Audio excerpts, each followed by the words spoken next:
Today's episode is brought to you by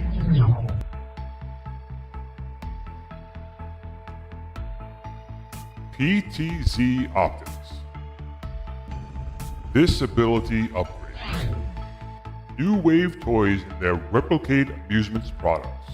GG Retrobox. Get 3 to 5 games from your favorite series, consoles, and game genres delivered to your doorstep every month with GG Retrobox, the ultimate retro gaming subscription box for video game enthusiasts. Use code GRS15 at checkout to get 15% off your first box. And Boom shakalaka! Hey everybody, it's Tim Kitzer here, the voice of some of your favorite video games like NBA Jam and NFL Blitz, and I'm here to talk to you about Old School Gamer Magazine.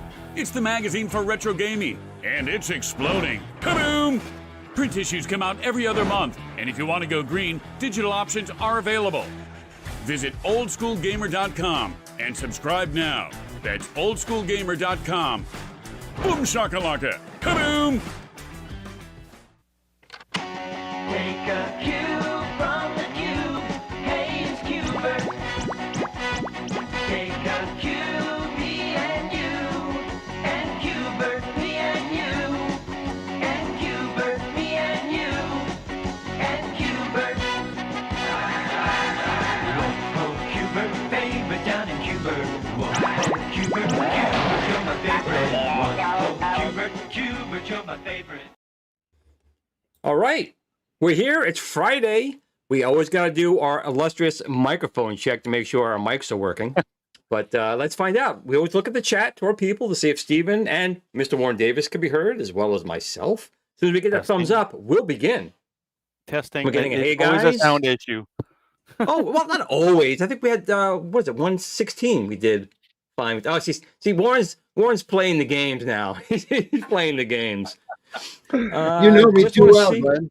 That's, well, it is. Well, you know me, I'm a bit of a wacky guy. Sound is good. Carry on, boys. So, Steven, since you got your glasses, what do we got? I got my glasses. I'm going to read the fine folks that have joined us tonight. Let's see. We got Rob Cat, welcome. JJ Pliskin's Run, JLS Gaming, Andy's Game Room, Sir Sega, Goofyfoot, Game Broker 84, Stephen M, Ryan Garber, Call Sign Raven. People come up with the weirdest names.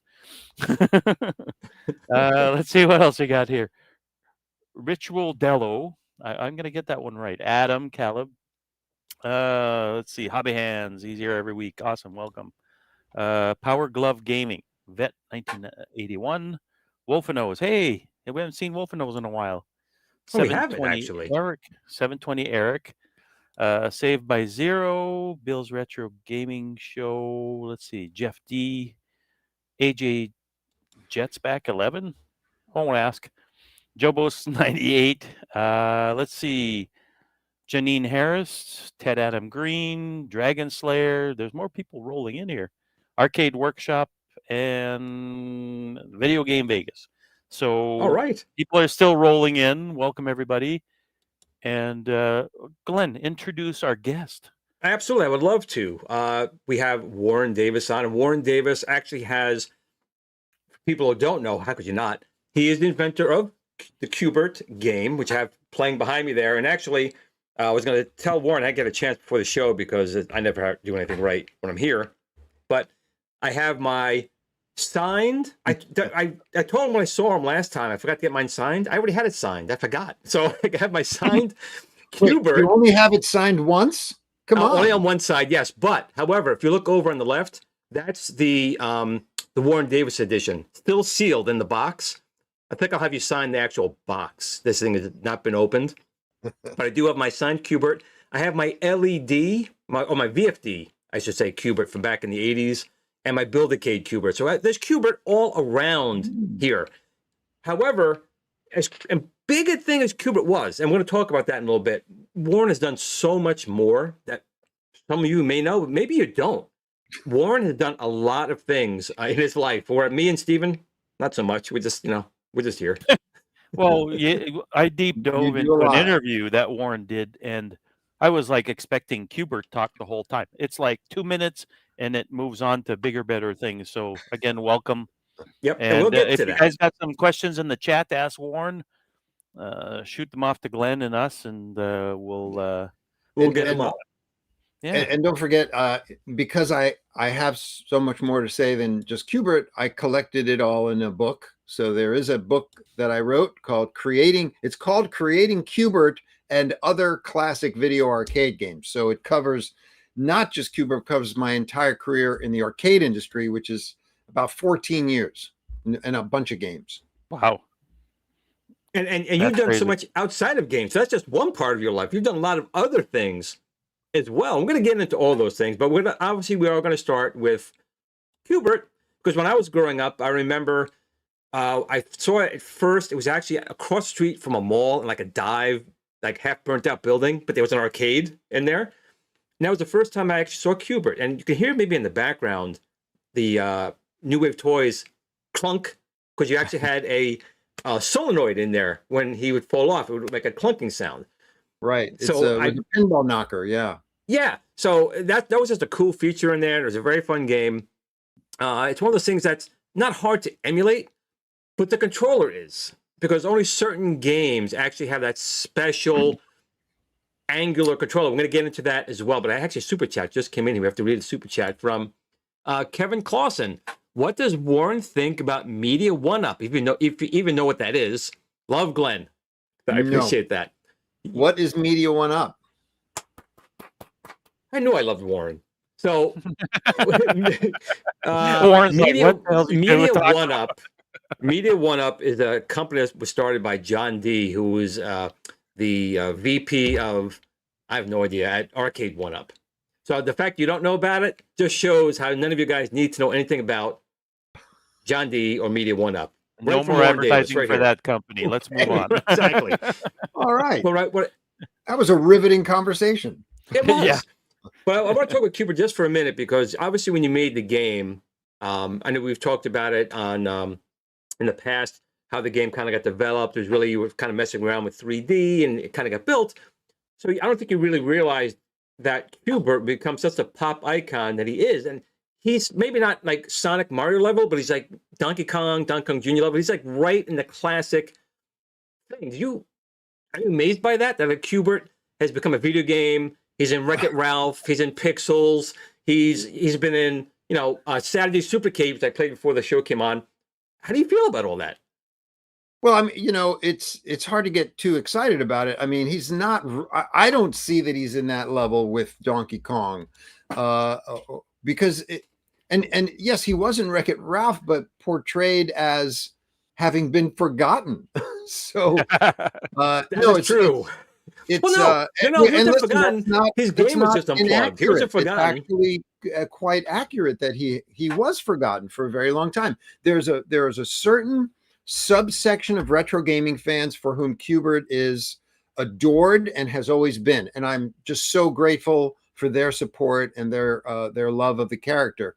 But if something comes up in conversation that I used to work on games, and people say, well, what games have you worked on? And I say, Qbert, chances are 50-50. They'll say, what's that? I've never heard of it. That's when you slap them. That's when you go. I've raised my Come on. children properly. They know who Qbert is. Yeah. They didn't like it when they in the Wreck-It Ralph when he was sad. They were like, oh, he's sad. So do you think, from what you just said there, Warren, do you think that when he showed in Wreck-It Ralph and he was shown in Pixels, and do you think that brought him to another level? Because he seems to be very popular. There's plushies all over the place. Do you think he's around more? Yeah. Well, he's definitely, Wreck-It Ralph and Pixels definitely opened up or reopened for some people an awareness of Qbert that was not there before. It certainly opened him up to a whole new generation, to a younger generation. And I will also say, I think retro gaming shows, the proliferation of these shows where people bring their kids to play the old games. There are a lot of little kids who come up to me and tell me they love Qbert. So yeah, it's very rewarding. How do I feel about it? It's fantastic. The idea that something you did 40 years ago and moved on from 40 years ago is still even a little bit in the public zeitgeist and still remembered is extraordinarily rewarding. I never going to take that die for granted. anytime soon, Warren. It's going to live on forever. I think so. I think he's a staple now. He's a staple of retro gaming. Qbert, just like Mario, just like Donkey Kong would be.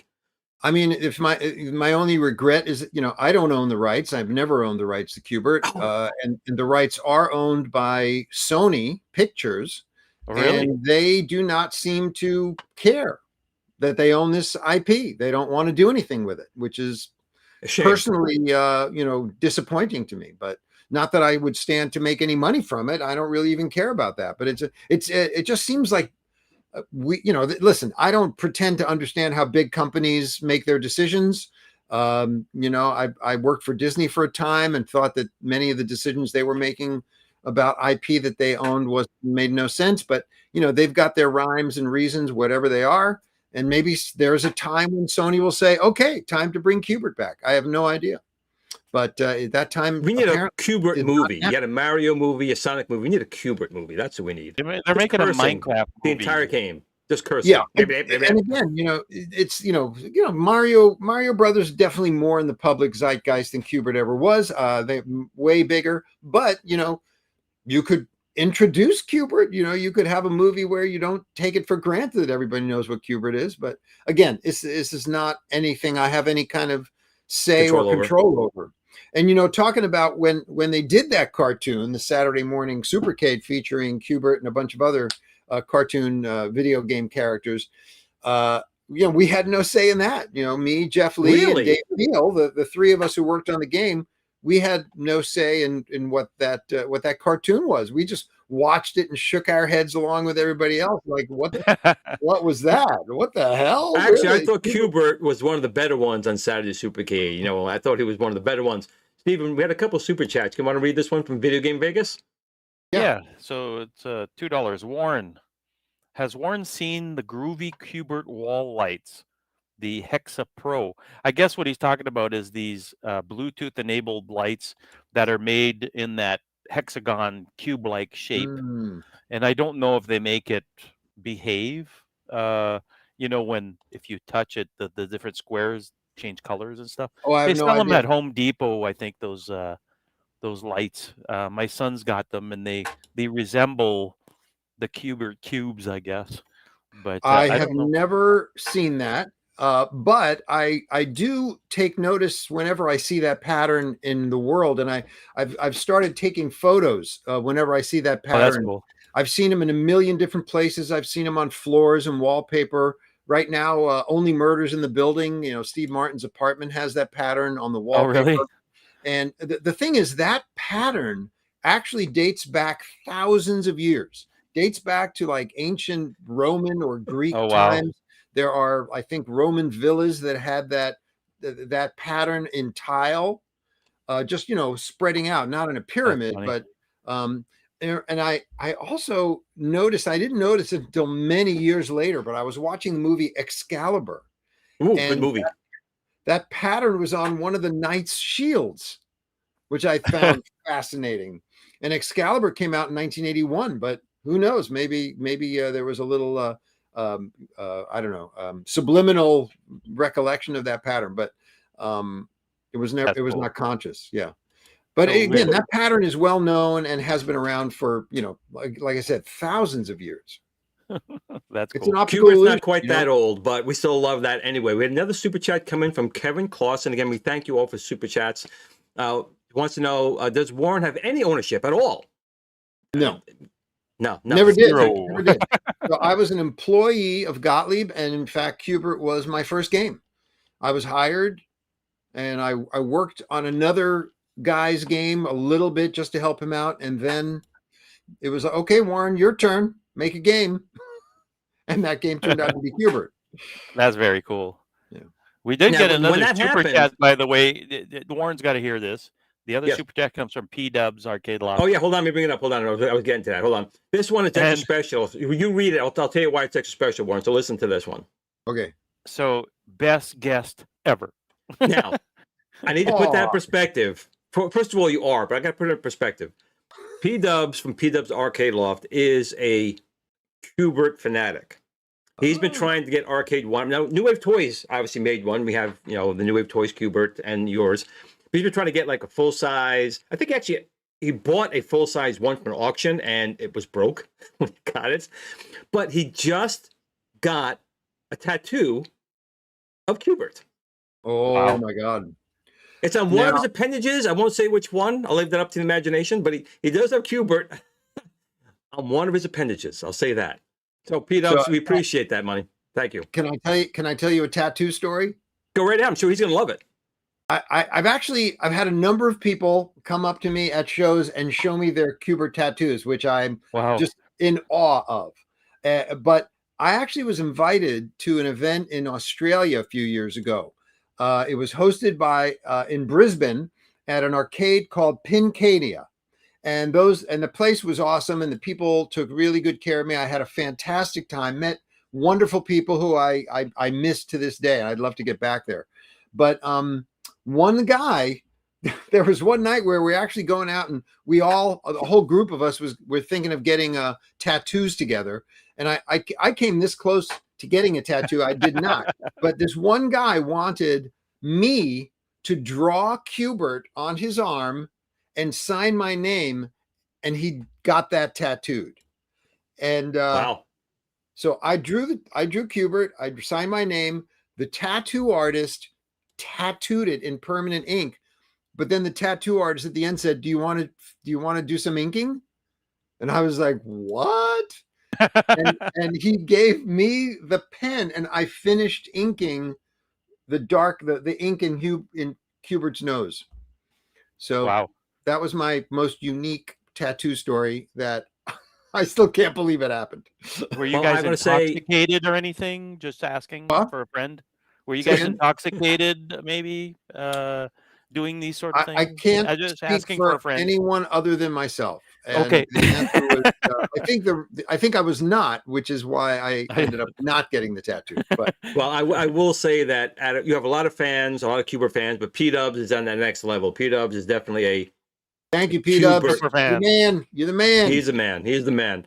So Qbert was a big thing. I want to show one thing real quick. So I was mentioning before that Qbert, being the arcade the way it was designed, it's a diagonal joystick, right? You can only move in diagonals. In most arcades, even if you're playing them at home through emulation, you have a regular type of joystick, and it's very difficult to get the proper motion. Why New Wave Toys did so well, because they actually made the little joystick in the proper way. Well, a friend of mine, and something we're going to be working on, and again, partnering with Arcade Workshop, let me pull this video up right here, is something we're going to be doing soon. So this is Gary from Arcade Workshop. And you see he's playing Pac-Man right now, and Miss Pac-Man. And Miss Pac-Man is a 4-way directional joystick, right? So it's 4-way, just not the right 4 ways for Qbert. However, we're going to be making this now. I'm not sure if we're going to make it still manual or if we're going to make it powered. I go for powered. Press a button, and when you launch Qbert, it'll automatically rotate. He's going to do it by hand here, but the joystick will just rotate. 45 degrees. Here's Qbert. So he's going to take his hand right now. We'll do it electronically. I want to do it that way, but you can see he's going to just turn it, and now here's the right controls for Qbert. Yeah, how hard was that? People are giving me shit for years about this. Like, turn your freaking joystick 45 degrees. You It probably worked thought you had perfectly. voodoo going on at the factory there to make it. Well, it's do a two diagonal things. thing You do have to rotate 45 degrees, but you have to lock out those diagonals. So if you just use a regular 8-way joystick, you're still going to have problems with those dead spots. Yeah, Well, it's going to scoot up. if you had an 8-way joystick, I think maybe it'd be easier to let the diagonals work naturally. In other words, readjust your inputs somehow. But listen, the arcade game was never made with an intention that this game would someday be put into a multi-cade of thousands of games. Like the concept of that didn't exist. Nobody could envision it. It This was one was piece of wood, one basically, game, right? We are building an arcade machine. We don't want it to be adaptable to home systems necessarily, because we want to make the arcade experience better than the home experience. So that was always the goal of an arcade game, is you want to give people things they can't get at home. Well, then of course all of these things would eventually, if they were successful, be turned into home games. And listen, and if you had any kind of a joystick for a home system, you could just rotate it, and that's not a problem. You can, but sometimes you still hit those diagonals. Next thing you know, your Kubert's jumping off the cliff, and he's dead. So it's best to have a 4-way gated joystick at the right angle. So that's something we're going to be coming out with. Yeah. I'm going to see if we can make it powered and have it automatically switch. But if not, it's easy to turn. It's a great solution. I endorse that solution. I don't know why other people haven't done it. Listen, I've seen Qbert included in multi-cades where they did not do anything, and you just can't play the game. It's like, why did you even bother to put Qbert in this game? You cannot play it on an up, down, left, right joystick. Okay, wait. I got $1 million idea here. Glenn, come out with the joystick and call it the Warren Davis edition. Done. I think Done. if I get his It's gonna approval, sell like I will. crazy. Hell yeah, I will. And he's going to endorse it. He's going to go, hey, this thing works great. Or how And about that's you the just end of it. use a regular up, down, left, right joystick? In the Warren Davis edition, when you go flying off the pyramid, you hear me laughing. Hey, there you go. I'll get a sound sample of you laughing. The first time we have a glitch on the system, I'm sure you'll laugh at that point. But so that's just really cool. So at least you've done a lot more, and I'm going to get into that now. Qbert was obviously the first big thing you did. It was just your first game you did. You didn't realize it was going to be such a big hit. Actually, I want to ask one more question before I go on. Since it was such a big hit, I know it was a big hit when it came out. Was that more pressure on you now to come up with what's Warren's next hit title coming out? I did not feel that kind of pressure. I mean, if anything, I felt it took pressure off of me, because I felt, okay, well, now I don't have to prove myself, Yeah. and certainly the attitude from my management was, okay, Warren seems to know what he's doing. Let's just let him run, So if anything, it gave me more freedom to explore ideas that I had and do what I want with less supervision. So yeah, no, I didn't feel a pressure at all. I felt like, hey, thank God that was good. Maybe let me see what else I can do. Well, let me ask you a question before we move on. How old were you when you made this thing? I think I was 25, 26, right around there. And from what I understood from the other interview, you weren't driving around in a Ferrari or anything 2 weeks later because they were just you were on the payroll and they were, Yeah, I they was just paid you earning what their they. salary. I wasn't. You- I wasn't. It was No my commission, no royalties, none of that. No, well, so Gottlieb had no royalty program in place, so nobody got royalties. In fact, they did not come up with a royalty system until after Mach 3. So Mach 3 was a Laserdisc game, Yes. was also very successful. And it was after Mach 3 that they instituted a royalty plan. And when they announced it, they got everybody together and they said, okay, so we're having this royalty plan. Here it is. They spelled out the details. I don't remember what it was, but and then as an example, they said, but it's not retroactive. But but just to give you an idea.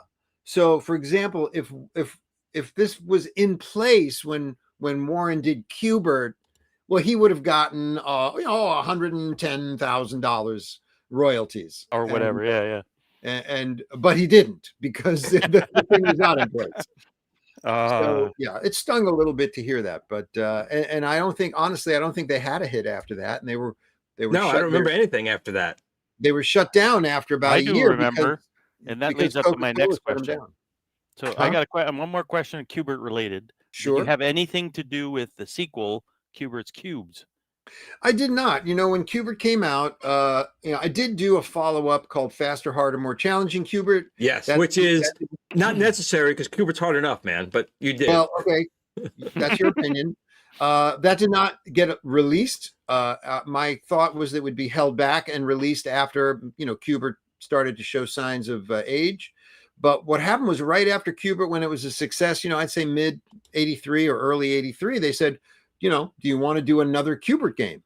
And I said, not really. I mean, it was my first game. I have plenty of other ideas I'd like to explore. So I went on to explore other things. But this junior programmer that was hired, his name is Neil Bernstein. He came up to me and said, hey, I have an idea for what might make a good Q*bert game.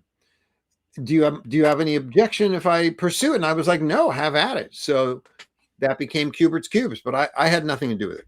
Oh, okay. Okay. Other than the idea of Q*bert, well, the artist created Q*bert. Is that accurate? Or- Jeff Lee created the character of Q*bert, yes. And when I started, Q*bert didn't start as a game; it started as a programming exercise. So I just needed when it looked like it might start becoming a game, I needed a character to be the player character. And I went to Jeff and asked him if he had characters, and he had designed all these characters for some other game or a game that was not yet committed to by any programmer. So he just had these characters designed, and I said, all right, yeah, I'd love to use this one that's orange with the big nose. I said, because he kind of looked pathetic, and I thought that'd be kind of appropriate. So yeah, Jeff created all of the characters that are used in the game. I really had no input into them. I was happy to use. He's a brilliant artist. I'm not going to tell him how to create characters. He knows how to do that. So all the characters are his design. Lightning in a bottle, Warren. Lightning in a bottle. That's Yeah, what you but guys getting did. back to your question, which we never got around to answering, about Q*bert's Cubes and what was? Oh, now I'm okay. Now I've lost it. The harder, difficult one or whatever. Yeah, faster, harder, more challenging. No, but there was something else about Q*bert's Cubes, and I can't remember. That's all right. We're on to the next thing. Back up the tape. We are. We'll get to it So later. you've done this game, but you've done other things outside of video game entirely. You've done some acting. Yeah, around the same time as Q*bert was being developed, I started taking an improv class through the Players Workshop of Second City in Chicago. I was living in Chicago at the time, and I enjoyed that, and I stayed in the improv scene for about a year, maybe 2 years, working with an improv group doing sketch comedy and improv for about a John year. Candy, Rick Yep. Moranis, all those guys. Well, let's So hold, they let's were in hold that thought. Toronto. They were in Let's hold that Toronto. thought. Second Let's City was see. Chicago. Let's actually see Mr. Warren Davis doing some acting. Ooh. You fell and I didn't help you. I'm sorry. What else can I do? I'm sorry to bother you. I saw you fall earlier, and it looked like you might have twisted your ankle, so I Do you, brought do you ice remember pack. all these? Well, yeah, of course. Some I was money there. I made last week, and the rest of my I salary, thought you of course, did I will an direct excellent deposit job with all of into these. your account. Now, I went to Harold college. is I a took financial radio submissive, broadcasting, which means he television enjoys production, giving and you money. acting. So I know exactly what you went through. It's not unlike most But I think you husbands. did an excellent as job you here. So was may this, have heard, aside from, what makes you go Miles from will be programming, rejoining like our video class games, today. to going, I you know what, expect I'm all gonna do of some you to be acting on your too. best How did that behavior. work? So it didn't as quite go in that direction. In he fact, if has anything, had it might have gone in the opposite direction. I mean, minor I was brain damage. studying computer But he is engineering still the same in Miles college, we and all it was in know. college that I did my first acting job through the players group at my college. So I went to RPI, and they had the RPI players who put on plays. There was no theater major at my college. It was literally just for fun. But I did radio all throughout college. I had a radio show, and I had a friend of mine, and we did a radio show with comedy bits. And this friend of mine was very into theater and acting, and so he was always interested in doing stuff with the players. And he dragged me to an audition, and I ended up getting cast. So I had no acting training really, but I ended up getting cast in a play. And I ended up doing this play. It was called The Ritz by Terrence McNally. And I had a fantastic time. I just had so much fun.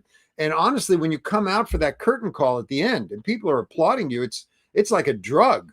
It And is. I thought, oh, wow, this is kind of fun. I mean, I never thought of myself as an actor. In high school, I was a math and computer nerd. I did not fit in with the drama kids at all, nor did I have any desire to. But after that experience, I started to do more plays. I started to study a little bit. When I moved to Chicago, and I was working for Bell Laboratories, I'm working as an engineer. But when I left that job and moved into Chicago is when I started studying improv. This was before I got hired at Gottlieb. And it was a one-year program. But I think it was while I was studying improv that I actually got hired by Gottlieb. So these two tracks of my life have always been going on concurrently. That's amazing. And That's actually, crazy. we got a super chat I think is hysterical from Hobby Hands, a $2 super chat. Thank you. If Sea Monkeys and Qbert had a baby, you get Snorks. If anyone remember that cartoon, there was a Smurfs and there was a Snorks. Do you remember that, Warren? Okay. No. The Snorks were underwater Smurfs, and they had these little like tubes in the head, like Qbert would have had. So if you look up Snorks, I think you'll agree that I think Hobby Hands hit it on the head. If I'll Qbert accept and that. Sure. Well done. So how do you still act? Do you still take acting roles? You still enjoy doing that? Yeah, absolutely. I mean, I don't, I mean, the thing you showed, one of the clips was the middle. That was probably the last time I was on TV, but I do a lot of short films, and I still do theater. I did a play earlier this year, had a wonderful experience. I was supposed to be directing a play right now. That got postponed, but I am performing in a reading of a play on Sunday. This Sunday, we've been in rehearsals for this week, and that'll go up Sunday. So yeah, I still do it mostly for fun.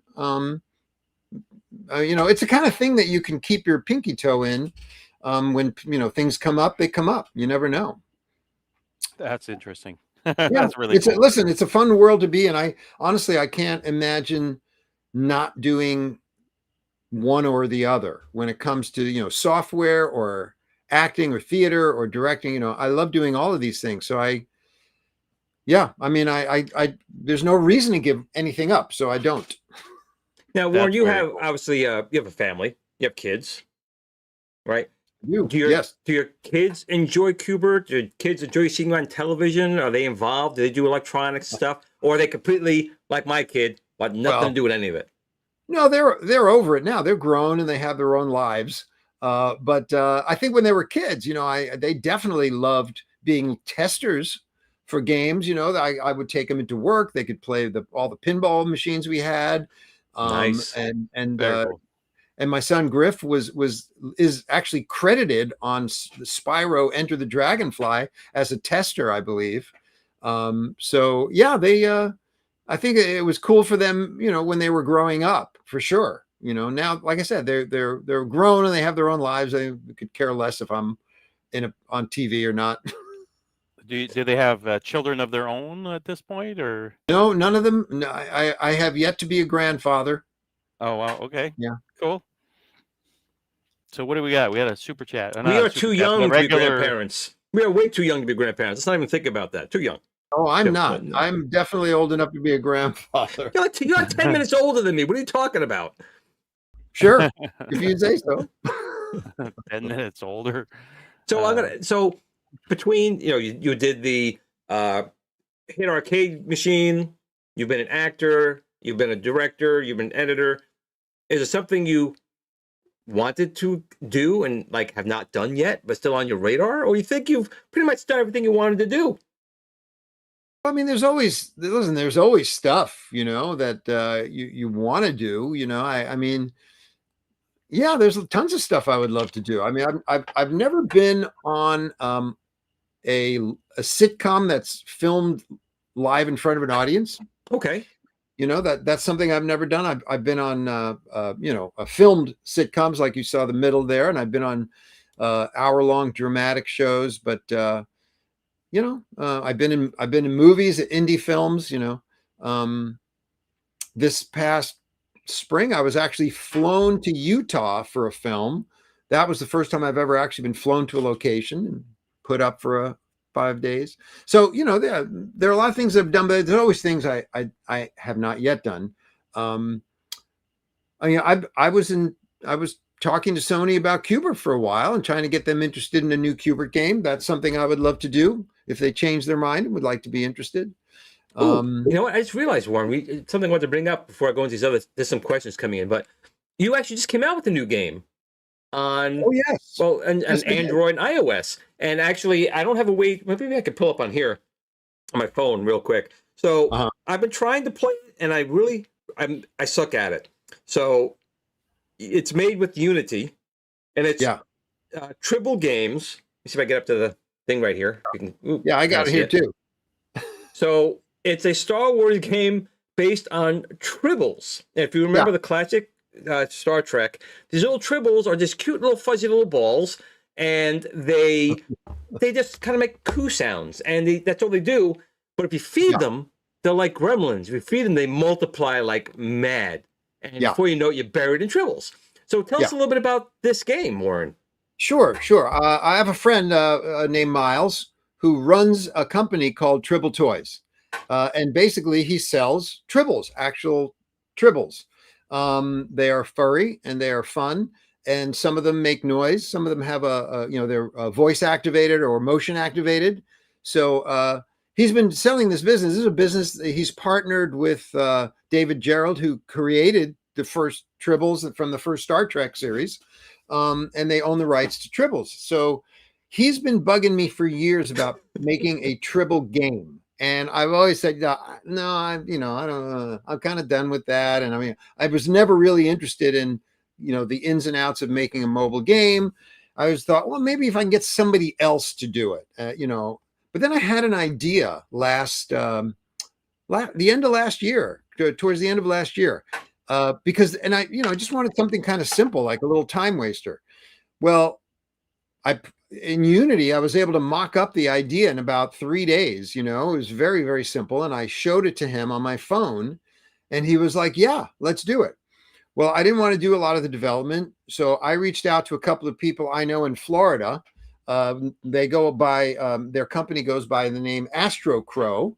And, we'd never worked, but I'd seen their work and I knew that they knew more about mobile games than I did. So we sort of partnered together and Miles hired all of us to make this game.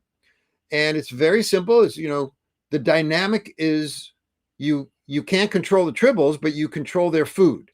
Right. So they eat grain and you can either drag the grain to them and let them eat it, or you can keep the grain from them, which they are constantly moving to, trying to get to, and you can keep them from eating. And that's literally the entire dynamic. It's very simple. You play it with one finger, and it's a little more challenging than it might seem.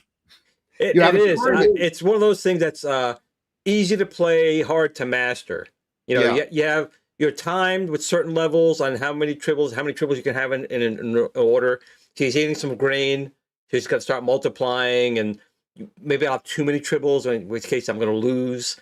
He's multiplying right now. So boop, there's more tribbles. Yeah, the whole idea is to control your tribble population, try and keep your tribble population within a certain range or to a target number. There's two ways to play. There's what I call the long game and the short game. So in the short game, you have very short levels that are timed, but in the long game, it's just a timer that counts up, and the goal is how long can you keep the population within your target range.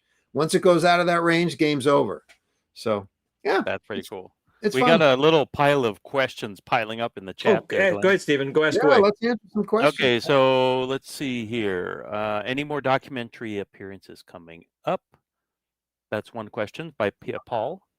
I don't know if they've seen Insert Coin, which is a documentary about the Williams Bally Midway days, which talks a little. I'm not in it a lot, but they talk a lot about my work, which is the digitizing. That came out last year or the year before, didn't it? Yeah, it's pretty recent, but it's. Yeah. I definitely recommend people check it out. I think it's really well done. It tells the story of Williams Bally Midway games from like the late '80s through the late '90s. Yeah, Which was an amazing period. And all the games that came out in that period, NARC and High Impact Football, Terminator 2, Mortal Kombat's 1, 2, and 3, Us versus Them. Not Us versus Them. Sorry, that was Gottlieb. Revolution X and NBA Jam. Okay, I know I'm forgetting some. But yeah, it was an amazing period of time. And it's a really fun... it's a really fun film that interviews a lot of the cast of characters. I've watched it. It's very good. Yeah. Very good. So we got another question here by Kevin. Author, actor, programmer, what else? He's put a bunch of question marks at the end there. Do you need more? I'll tell. Okay, I guess. Sound designer. We haven't talked about me doing sound design for theater. I've been a professional sound designer for theater since 2005. I did sound design before that for shows that I directed, but then I started doing sound design for other people. So Cool. That answers that question. I have a bunch of awards from What LA else Theater. we got here? I don't see Warren's name in the credits for NBA Jam. Why? It would be under thanks, if anywhere, because I didn't directly do any part of the game. All I did was create the digitizing system. That's right. So, yeah, I don't know if they thanked me or not. That's kind of important, though. You kind of needed that, didn't you? Yeah, I mean, not only did I create that system, but I kept improving it and upgrading it through the 90s. So it got better and better. And then in NBA Jam Tournament Edition, you can play as me. So if you enter, if you enter my initials and birthday, then my name and head, my 1987 head, or whenever NBA Jam came out, or 1992 head, however old I was, that head will appear, and you'll play as me. That's awesome. Cool. Yeah, WBD 817, August 17. Cool. So we got one question from Pliskin's Run, and I think that's all the questions. What's your favorite Star Wars movie? Ooh. That's a tricky question in this realm here. This is a cancel culture. You got to be careful, Warren. Hold on. Are we including all of the movies, like even the ancillary ones, or are we just talking about the 9? There's no 9s. That's a first red flag. There is no 9. That's a red flag. 9 exist, whether you like it or not. They exist. You don't have to like them. No, it's a trap. What I'm picking from. It's a trap. It's a trap. Can I say Rogue One? Am I allowed to say that? Rogue One. Rogue One. That wouldn't be the answer. I like Rogue One, but it might be number 2. I'm honestly the first one, Episode 4. I will never forget the feeling of being in the theater and seeing that movie. Now, I loved Empire, but I was so disappointed at the ending that it was a cliffhanger. I don't know if you remember. Most people watching were not aware. When you saw Empire Strikes Back in 1980, you had to wait 3 years to find out what happened next. It was devastating. 3 years. So how old was I? I Yeah, was so 1980. that I was wasn't 9 years fun. old. 9 So years I was old. 13. In retro, nowadays, you watch it and then you just pop the next movie in 5 minutes after you're done and see what happens. But when you have to wait 3 years to see what happens next, that's not, you don't feel good about that movie. And what about the No. lines? Did you like those? You had to wait like 6 hours to get in because the lines were like around the corner. You had to wait and wait Oh my and wait God. to Well, get in. I don't know that I did have to wait that long. I saw Star Wars, the original one, 3 times that summer. And I saw it with different friends in different places. But yeah, I kept going back to see it. It was, and like I said, I'll never forget the feeling of going to see that. It was a feeling you'd never had seeing any other movie. So Well, yeah, that's the for thing me, that kids don't know today, and no one can know today. But before 1977 and Star Wars release, movies and everything was very different. They don't understand how different it was. It's just like video games. Yeah. Today, there's so many kids. It's like popping M&Ms. But when these games came out when we were young, that we never seen anything like it before. It was like a magic box or a magic screen. It was phenomenal. But then again, we had cars with no air conditioning. Sometimes not even a floor. You had a piece of Eight-track player. cardboard on the floor, and you had a zip tie holding a door closed. It was very you had different to use times. Ties then. you had to use your feet to make the car go. They would stick out underneath, and yeah, it was horrible. Wilma! Tires over were there. rocked. God, it was horrible back then. We got to get Yeah. another question from Hobby Hands, a $2 super chat. Did you have any input in Cubert's Quest pinball? No, I did not. I was, thrilled that they made a Cubert pinball. It was just sort of caught up in the sweep of Cubert popularity. I was very, very excited about that, but I knew nothing about pinball. I had no input whatsoever. John Trudeau was the designer of that game, and he knew what he was doing. He was a, professional pinball designer, knew what he was doing. That's pretty cool. That's pretty cool. So, What else? so we got? doing We a don't couple have of any questions here. Did you actually other- cosplay in 1977? People didn't really No. cosplay in 77. It really Well- wasn't a thing back then. They didn't call it cosplay, but people would dress up in characters. I actually loved Halloween. I would dress up for Halloween all the time. I had some, pretty extensive makeup jobs I would do on myself, because when I was a kid, I would do horror makeups on me. My friend Ivan would film. We had a Super 8 camera, so we would make these films where I was the monster and he was the film director. They were terrible. Don't get me wrong, but I did practice.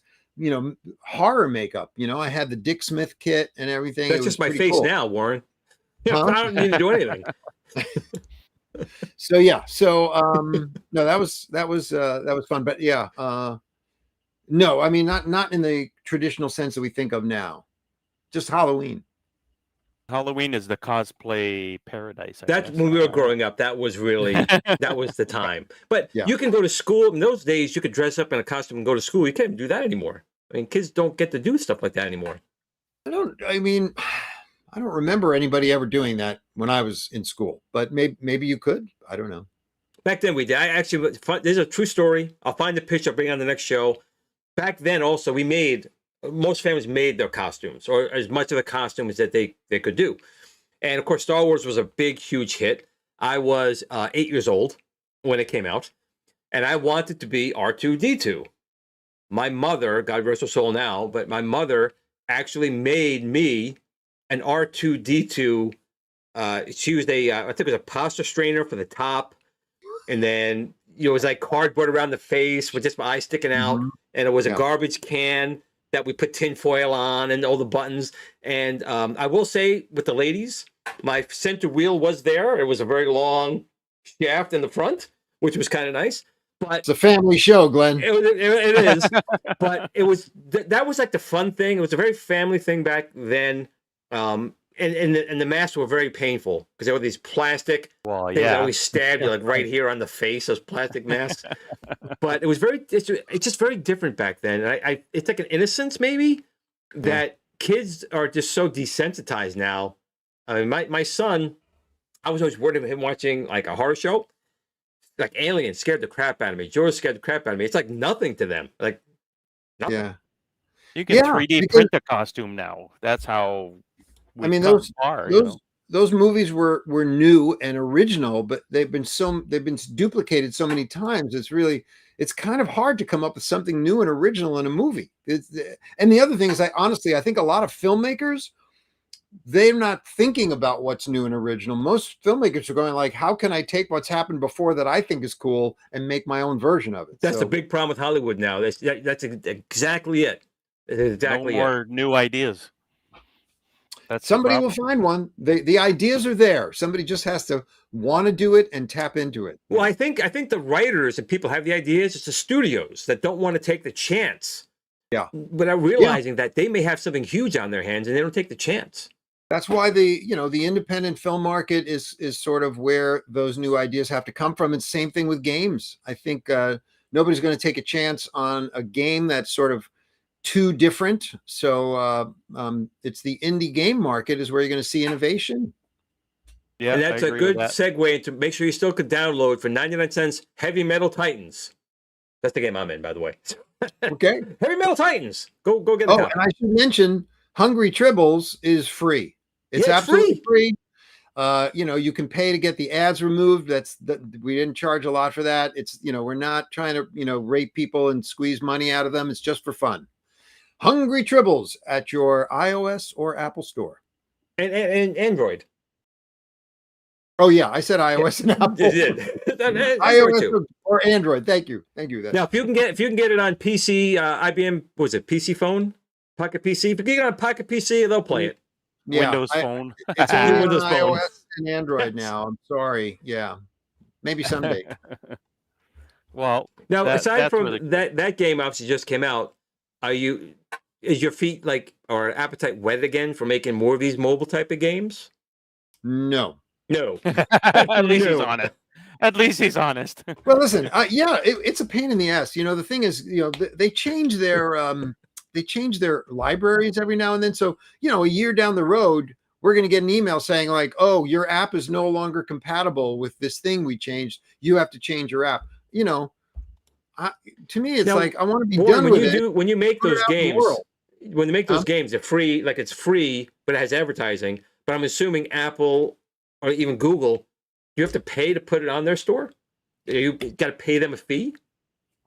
Not that I'm aware of, but the developer license that you need. Right. Yeah. Thing. That was taken care of by Tribble Games, so I'm not involved in that. But Gotcha. when you do ads, they take a cut of that somehow. So they're in the control. marketing or the ad revenue, something along those lines. They're in control of that. So they determine what we get and how much comes our way, and it's not very much. No, welcome to maybe I should put you in the GRS bandwagon then, because I make nothing. I'm bleeding money. You have to have maybe 50 to 100,000 downloads, I think, for it to really turn into anything. They give you $1. Yeah, probably. I worked on a game. It's called Crack Break, and it's exactly what you said, Warren. They wanted to update the libraries, and the developer that I worked with said, "I'm not going to bother." And I was telling people, "Hey, go check out the game I worked on," and it's off the store and it's gone. So exactly, well. Look at Qbert. Qbert was made in 1982. It's completely self-contained. As long as you got the hardware to run it on, it'll never change. It can run forever. I don't remember the arcade. How much memory did it need? You don't even remember how much code, how much raw memory Qbert needed? Yeah, 64 kilobytes. Think about that. That's the sound and everything. Kilobytes of program memory, 64 kilobytes of foreground image memory, and 32 kilobytes of background blocks, which you would place in the screen. The first 64K or the sound clips and all the the sound is separate. The sound had its own. I'm not, you'd have to ask Dave Thiel. There was a soundboard. Gotcha. Soundboard had its own memory. Yeah, gotcha. And I assume this is all written in assembly language, bare metal type, because there was no programming languages back then. You're writing basically right with the CPU level, right? Yeah, it was an Intel assembler. We used an Intel processor, 8080. How was that? How was that assembly language to learn? I mean, that's what I was trained in. When you studied computers in the 1970s, that's what you were taught because, Fortran existed. I don't even know if, I think C was not really widespread. You know, COBOL. I remember COBOL was COBOL, around. Fortran, and Yeah. BASIC. Those are the ones I recall Yeah, back right. in the 70s. That's correct. So assembler was a really good way to get tight, efficient code. You didn't want a high level language because you didn't, you know, you only had a 60th of a second, and the processors were much slower than they are now. Right. Right. You know, so yeah, you know, we were constantly, you know, checking our loops and counting machine cycles to make sure that we didn't overrun our vertical blank. You know, we only had a 60th of a second to do all of the math we needed to do and put all of our images on the screen, and then with the screen would refresh and we had to start again. So how do you Wow. feel about, I guess, like programmers now? Because the games are like maybe 20 or 30 programmers and graphic designers, and you know, all this overhead. It's got to be very different because when you did it, it was more of a, I assume, a personal, focused game. You don't have to deal. People have said, "Go make a game." You kind of disappeared and you kind of came back. How do you feel about how the industry is now? It's so different, obviously, from when you started. It is, but you know, I just made a game with 3 people, you know, in a few months. So is it that different? You know, it really depends on your market. You know, the thing is, when we were making arcade games, that was, you know, the technology and the market was only capable of what we were doing, right?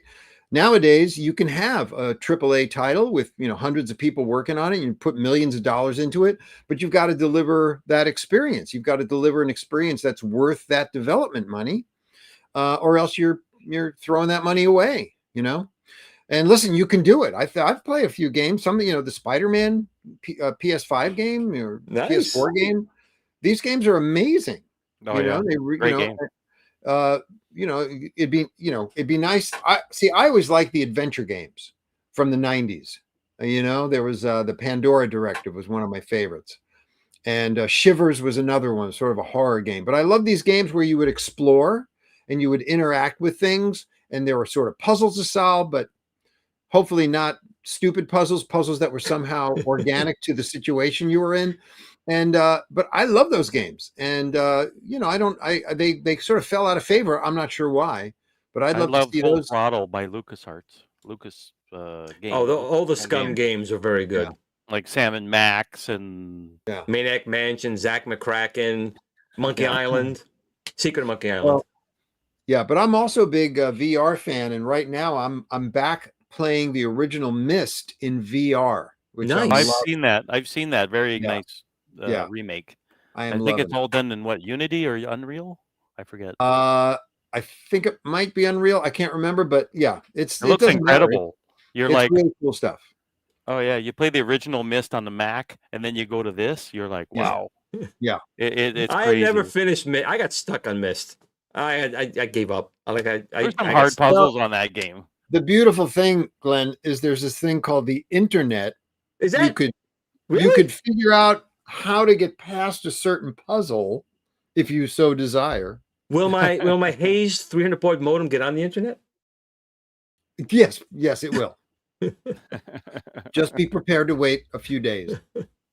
Yeah, they'll load everything and probably get a bunch of That's a errors. big change too. I mean, when you were again working as a programmer, I assume you did have a local network, but there was no internet really for doing these type of things. You got to do it on your own, right? No, there were networks. There wasn't the internet. Like you couldn't Right. just go out and you didn't have access to the entire wealth of human knowledge like you do now. But we had, in any company, the computers were networked, so you could send people information and get people information, or there could be a repository of information everybody could look up, for that division, Anyway. Yeah, it wasn't the dark ages. We weren't rubbing sticks together. Let's put it that way. Glenn's like, I remember when you were Well, a caveman, I do, Warren. but I gaming.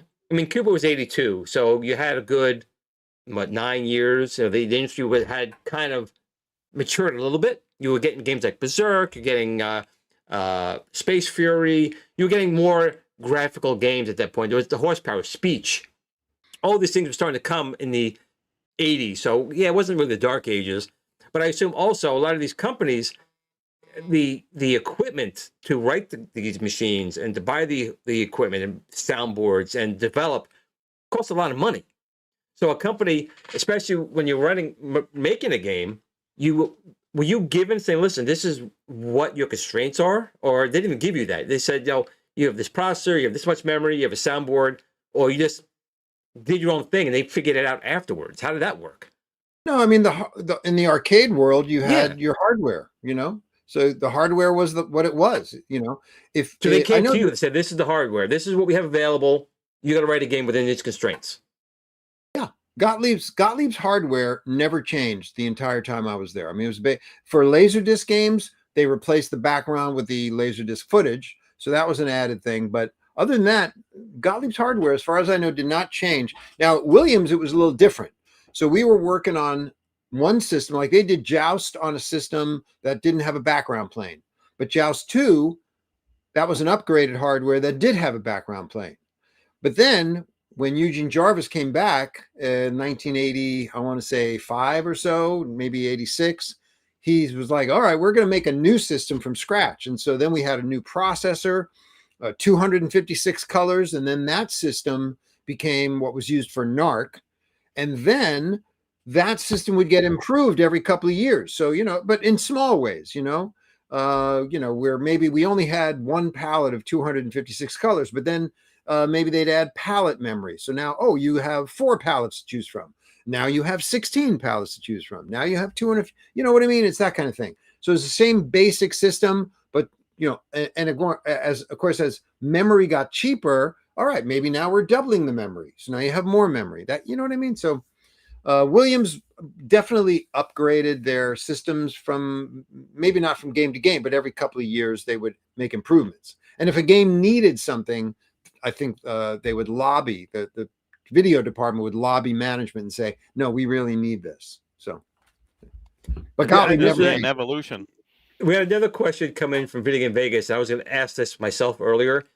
How does it feel to work at a time where video games came out not broken? Meaning, we mentioned before about these, these large studios and all these programmers that release a game, but there's probably tons of bugs in it. And they'll patch it later on. Release it, and we'll patch it through downloadable. You couldn't do that.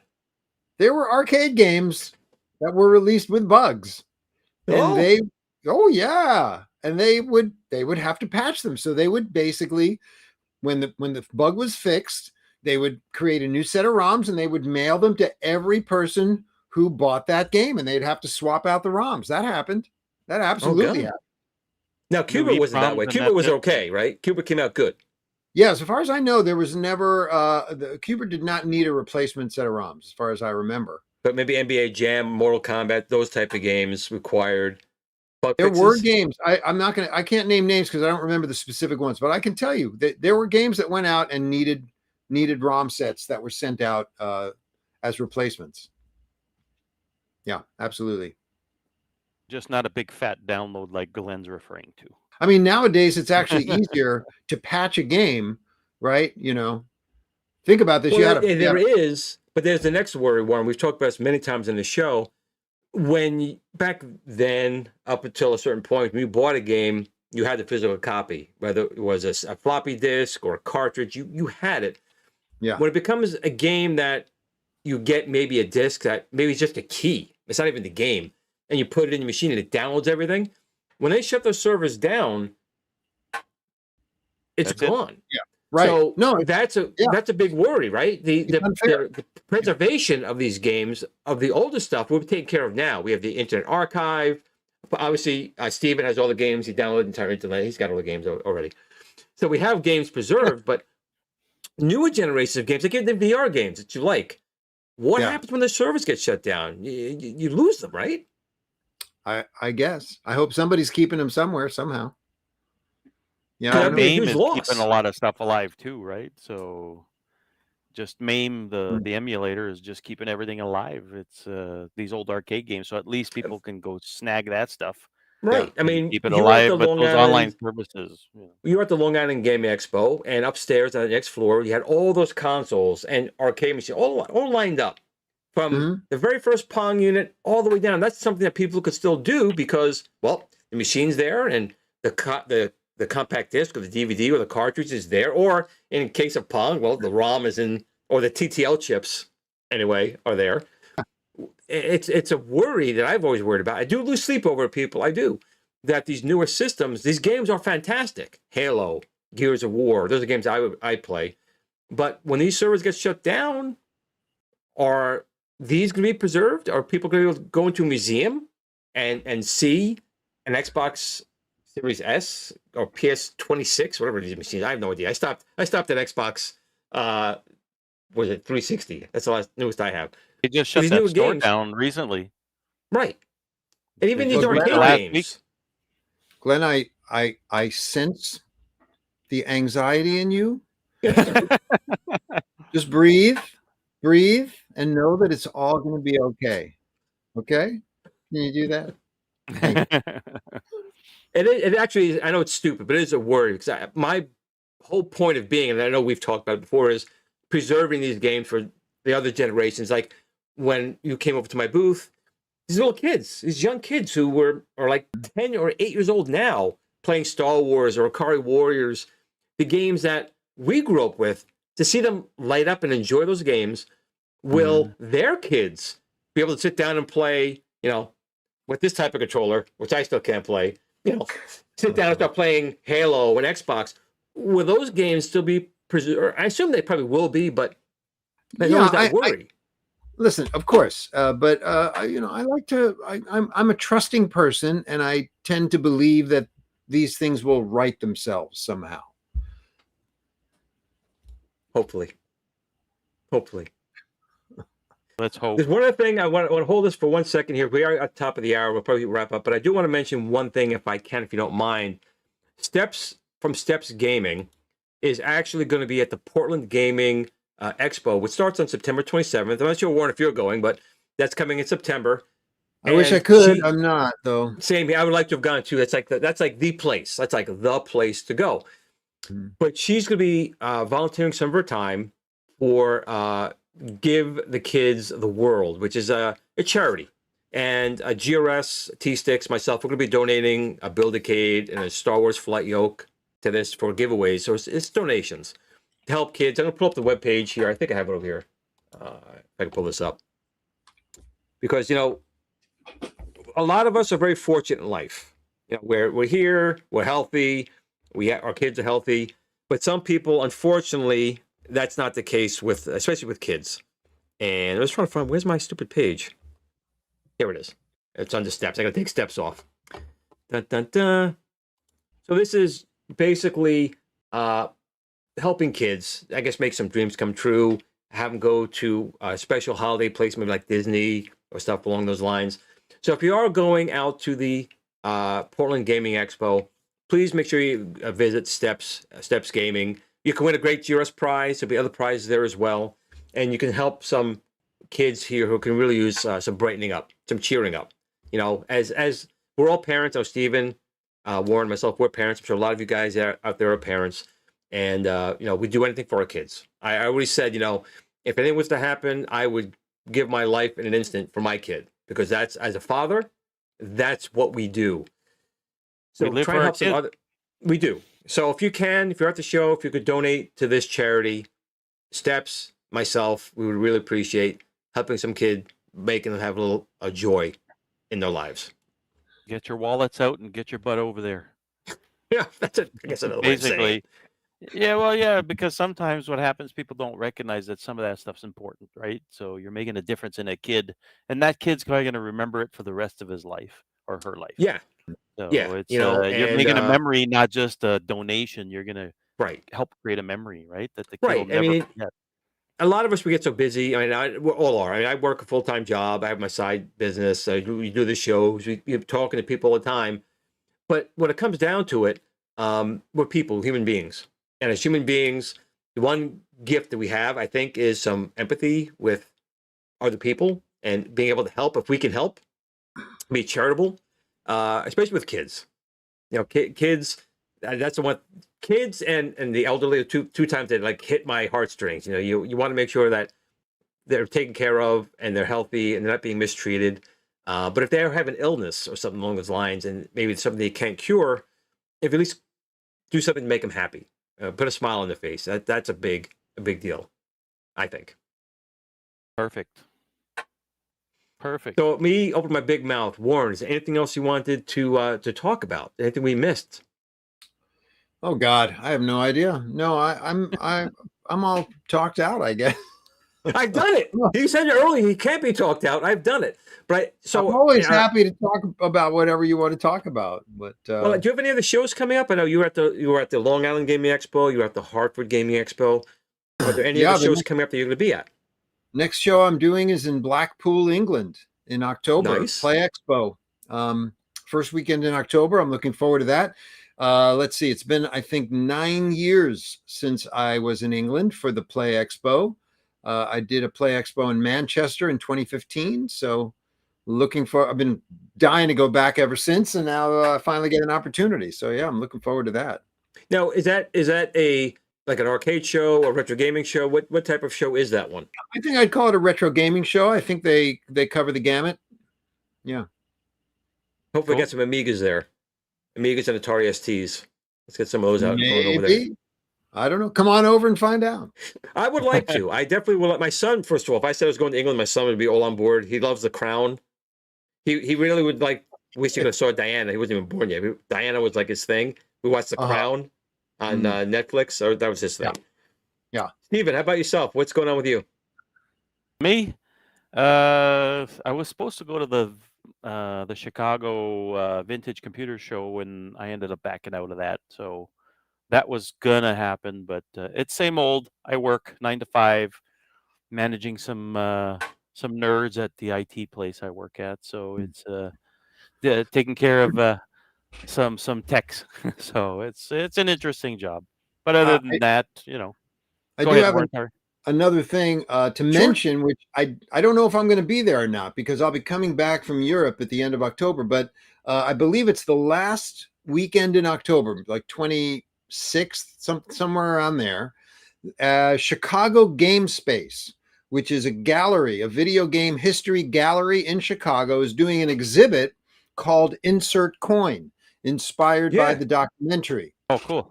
So if you're in the Chicago area, I would highly recommend to check that out. And Portland, I just found out recently, Eugene Jarvis, George Petro, and Josh Tsui are going to be doing a panel about Insert Coin in the Midway days at Portland Retro Gaming. So check that out if you're there. I'm sure you will not be disappointed. Nice. Cool. We'll have to get you on again, Warren, for sure. Oh, yeah. We ran out of time here and so much more to talk about, Yes. Yeah. We didn't talk much about Us Versus Them, the Laserdisc game I did. We didn't talk much about digitizing. We talked a little bit, but yeah, I'm happy to come back anytime. For sure. Yeah. And I'll mention again, if anybody's interested, Creating Q*bert, my memoir, available on Amazon or wherever your favorite independent bookstore, wherever books are sold online. If you want an autographed copy, I have a website. So find that. What's the website? Is this Warren Davis? It's called warrendavishop.square.site, SITE. And I offer autographed copies of the book there. I will ship them to you. Excellent. Awesome. Well, Warren, again, I really appreciate you coming on the show. He is just how he appears on the show. He's very genuine. I watched him at the show. He was doing magic tricks. We didn't even talk about that either. How much you're into magic now, into magic tricks. Oh, yeah. Wait. I want to say something. Sure. Glenn, he's an actor. You got to be careful. Maybe he's acting this nice guy image thing. Yeah, I don't know. Well, as a fellow actor, I would know. I would see it. I would see right through that. Okay. All right. I mean, but when he was at the booth, he was doing magic tricks. He was doing magic. We got to talk about that next time as well, because Warren has so many different interests, and he does them all so well, and he's very approachable. People would just walk up to him, and Warren just will talk to you. It's like very personable. Well, I always find that an odd comment. I mean, like, well, why wouldn't I talk to you? It's like I don't go to these shows to just sit by myself and in my thoughts. I'm anti-social. Go away. I enjoy meeting people. So yeah, I just find that weird. Well, let's just say I've run into a lot of people who I admired, and they turned out to be not like that. So when you find someone that's truly genuine, I think it's praise. And I want to thank you, Warren, again for coming on the show. We're going to have you on again. Fantastic guest. Yeah, I really appreciate it. Perfect. Stephen, any last words? Thank you guys. Any last words? Well, I'm not going to say what you're going to say every episode, but I'm going to say what I say lately. Don't be an asshole. Be kind, rewind, that sort of thing. Wise words there, Stephen. Wise words. We have to say it. Keep it simple because people overthink things. Just don't be an asshole. Yeah. But Warren, again, I truly appreciate your friendship. Any last thing you want to say, Warren? Always a pleasure. Great to talk to you, both of you guys. And I'll see you soon, hopefully. You definitely will. Sure. And I will end the show like I always do. The Super Game Room Dudes has already started. You might want to go over to Super Game Room Dudes. But in between those times, just take one moment to call a family and friend member and let them know you love them. Tomorrow is never promised. So in between those times, though, play some Qbert or play some Trouble with Tribbles and game on. Hungry Tribbles. Yeah. Hungry Tribbles. Hungry Tribbles. Hungry Tribbles. Yes, Hungry. please get the name right. Hungry Tribbles. I get nothing Thanks right. everybody for tuning in. My best to you all. Take care. Peace. Good night.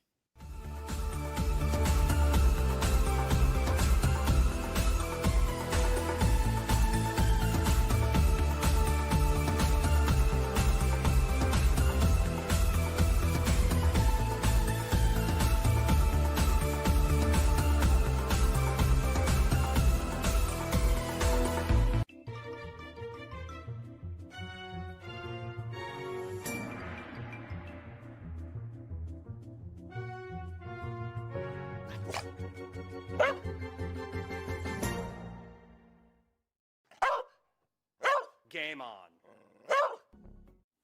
Sit, Blue Blue, sit. Good dog.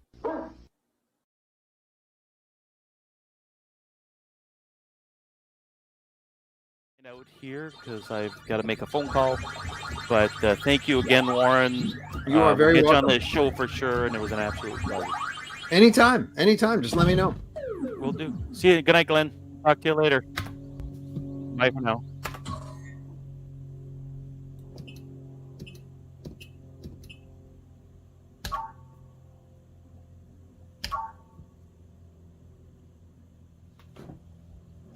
Hello, I'm Tom.